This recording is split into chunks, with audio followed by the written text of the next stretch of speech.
ইমানের পথে অবিচল থেকে আমার মরণ যেন হয়।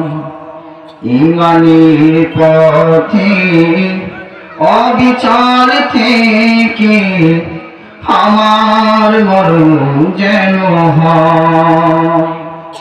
তোমার কাছে বিনতি আমার,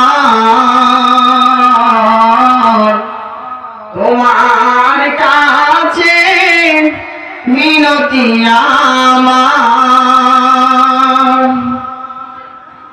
ও গো রহিম দয়াময়,